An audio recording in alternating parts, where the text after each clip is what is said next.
How's it going today, everybody? Today we will be taking an in-depth look at Lucian uh, and the different build paths and playstyles between both solo lane Lucian and bot lane Lucian.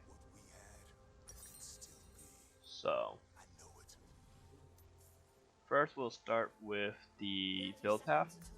I like going the Kraken Slayer as your mythic into uh, you can either go into the Navori Quick Blades or Essence Reaver or vice versa. So the Kraken Slayer is the mythic I like going, just because it pairs really well with his passive with the double tap. Uh, because there is no cooldown on it, you get to proc the true damage passive on the Kraken Slayer pretty easily. The second and third item depends on personal preference. You can either go Manamune if you start tier. So you go into the Manamune and to the Mirror Mana. It will solve most of his mana issues, along with giving you the passive on your auto attacks, along with all your abilities besides your W. So it's like your Q will get the additional damage, your R will get the additional damage, and then the double tap passive auto attacks on top will also get the additional damage of the shock on hit. So that is, it also gives you more AD than Essence Reaver. However, Essence, Essence Reaver will do more damage at the 4 or 5 item mark with the Spellblade passive. So it all depends on personal preference. I personally like the Manamune because I like going to tier first.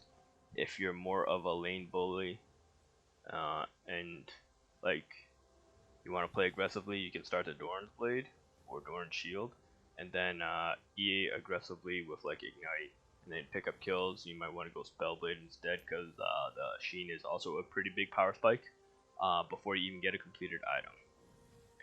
So based on that, it's either one of those as a secondary, and then Navori Quick Blades as the third item.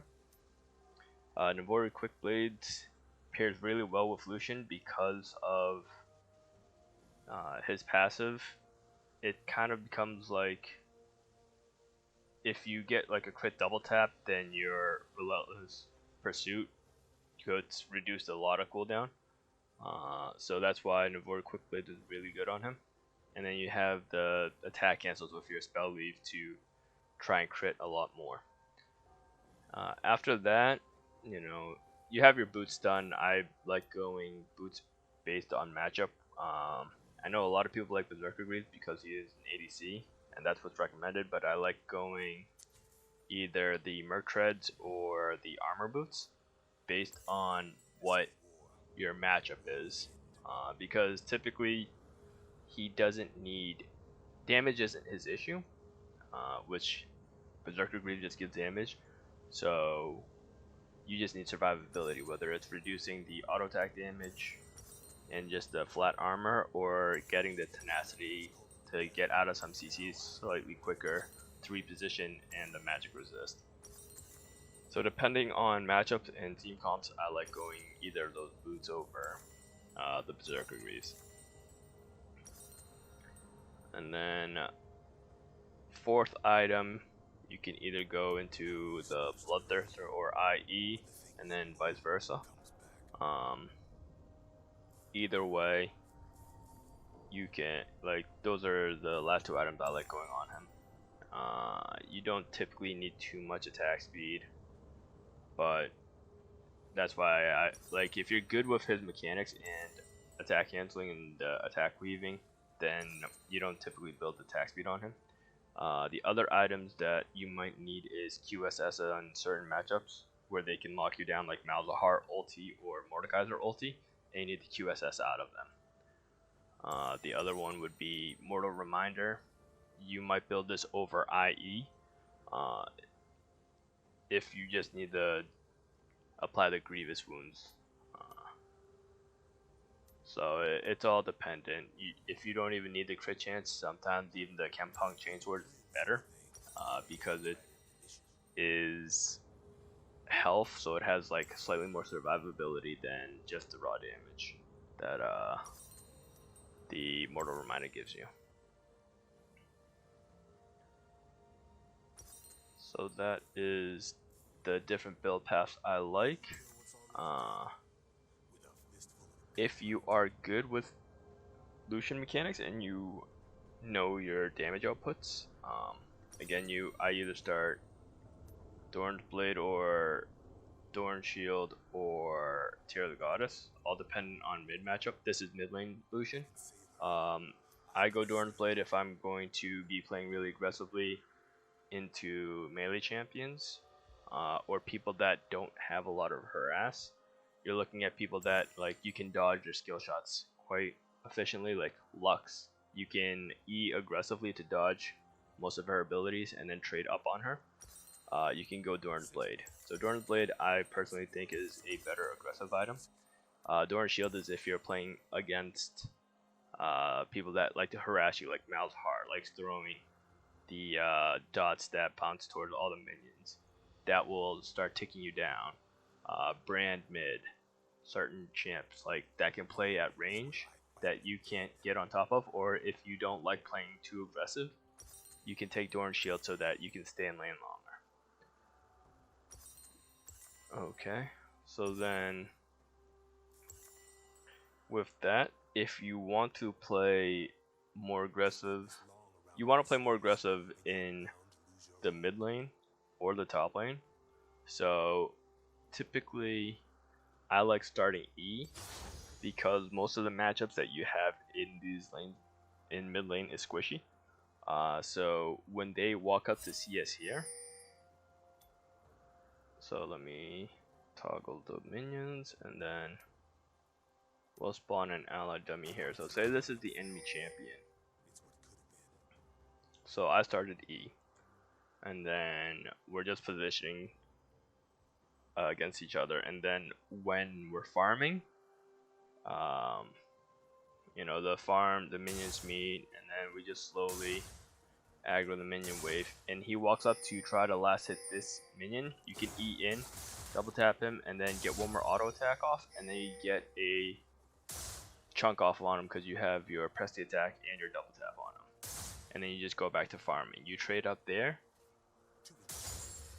and then you can keep doing those type of trades. If you keep harassing them, at some point they'll be within a very easy kill pressure. So you just hit your level 2 mark. So your level 2 will always be, well, not always, as long as you don't drop any XP, it'll be the first melee minion of the second wave. So then you can last hit that, and then you can walk up, E auto, and then Q auto, and then that'll hit him for probably another 40%. If you have ignite here, this is when you can ignite them, but usually like you want to ignite if you are going for the full on kill. I typically wait till level 3 because then if they walk up to CS, you can auto, E auto, Q auto, and then W auto, and then you should be able to roughly 80% people at that point in the mid lane squishy matchups.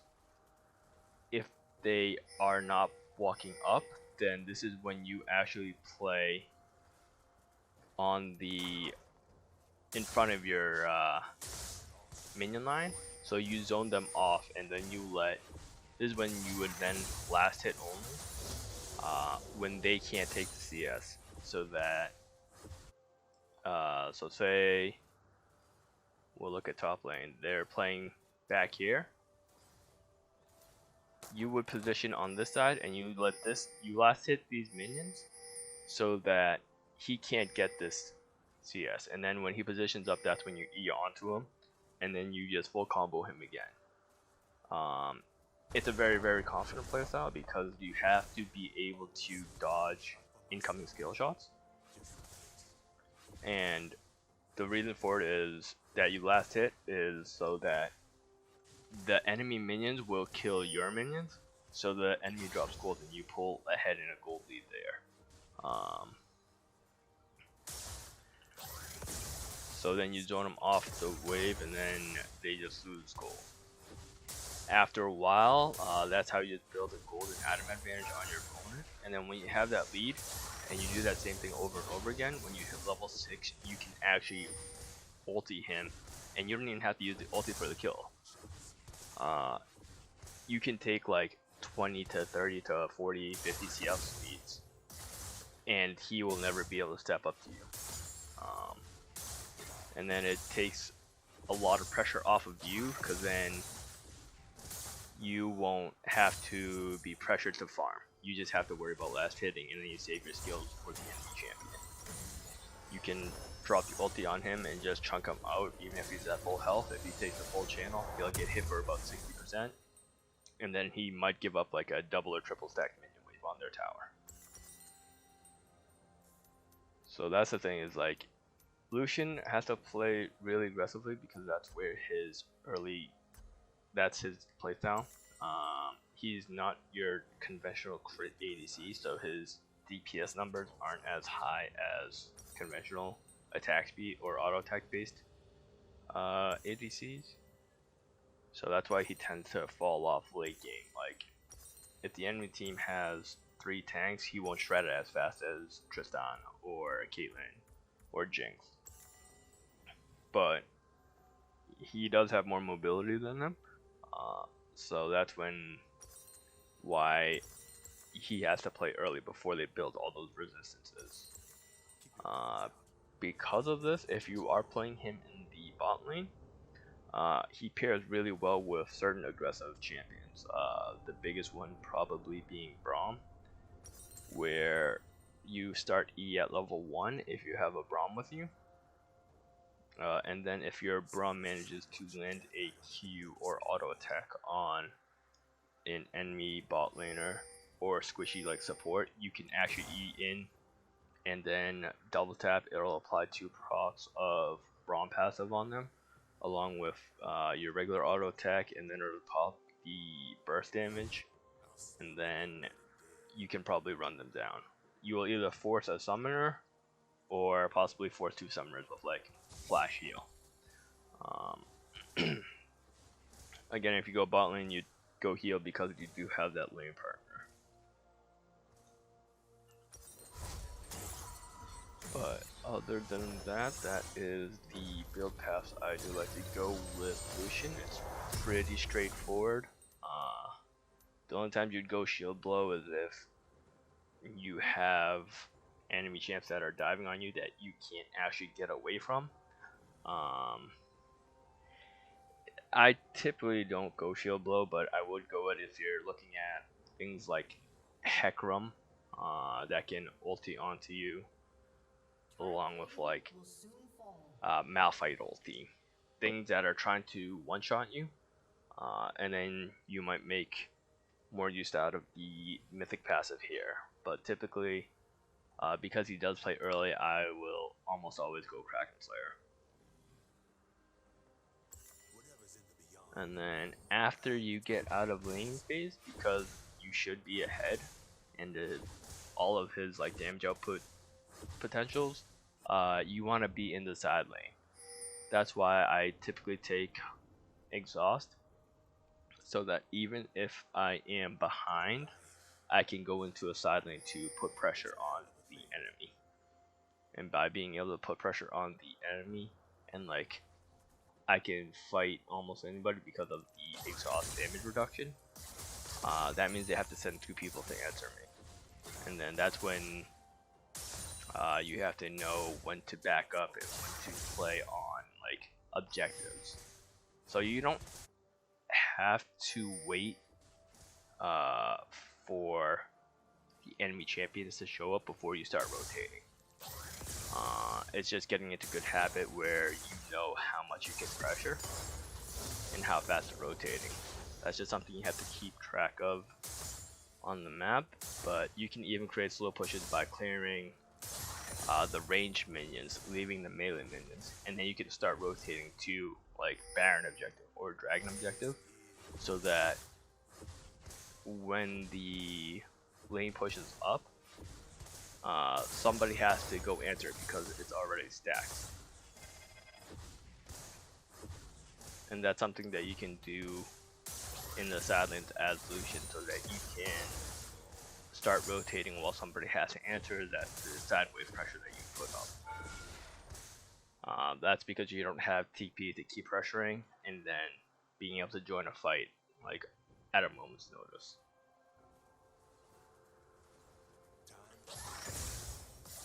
And then I said previously, I don't typically take TP on Lucian in the previous video because he's not that great at flanking. He likes being able to see like the whole fight in front of him and then positioning with his E resets for the fight, and then be able to move his position around so that he can like E reset to dodge skill shots. He can R the whole team, but if he's flanking with nobody in front of him, then he might get locked down and then burst out before he can do his whole damage output.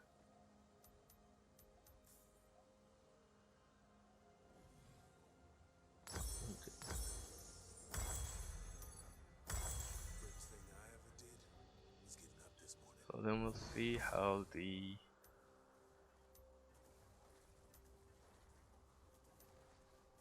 I'm just gonna demonstrate the Navori Quick Blades passive. So you see here, I only double tap twice. I crit on one of the hits or something, because that's why I just dropped almost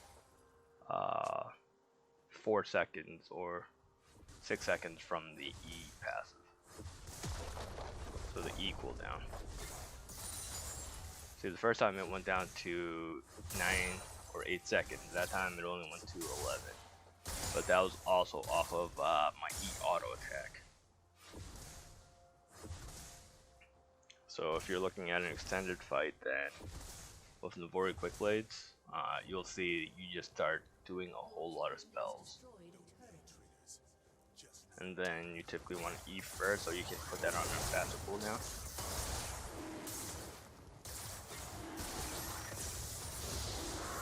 And you see your spell just go on a lower cooldown, including your your actual damage spells with your Q and your W. So it's just paired really well with him with the double taps.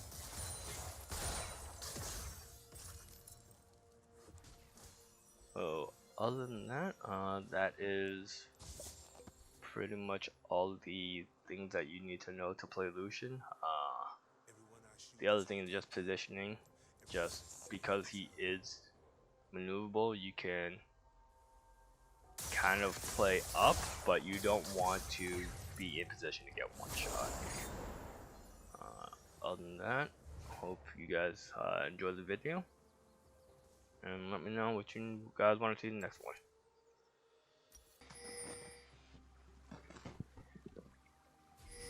Thank you for checking out my champion guide.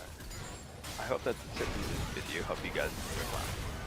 I know that these are not the most popular builds in playstyles, however they are stepping stones to the gameplay. As a player, you can't expect to immediately play at a high level, just as you wouldn't expect a medical student to do a heart transplant without building up.